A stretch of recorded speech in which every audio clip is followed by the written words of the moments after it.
He could have called 10,000 angels, but he died alone for you and me.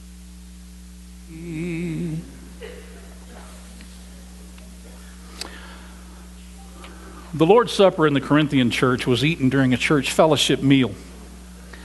The church would gather for supper, and sometime during that meal, somebody would stand up, divide a loaf of bread, then with a prayer of blessing, he would pass it among them, and they would eat. And then someone would pour a cup of wine, and with the prayer of blessing, they would pass it among them to drink.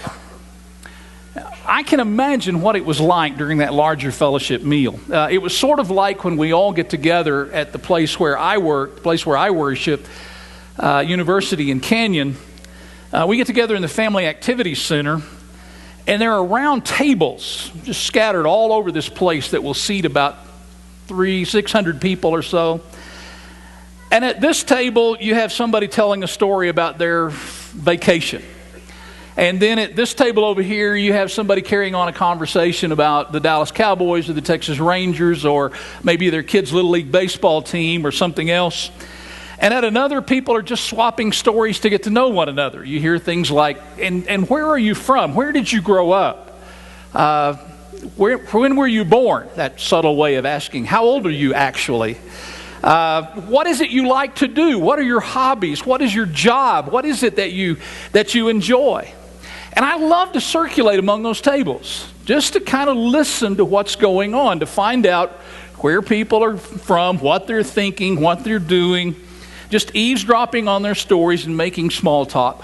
But the thing that I notice about that particular gathering is it gets really loud.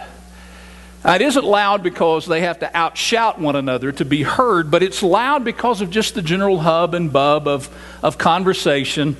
Each person is kind of added on top of another person's voice, and it increases, gets louder, and the noise level is not deafening by any means, but it's pretty loud.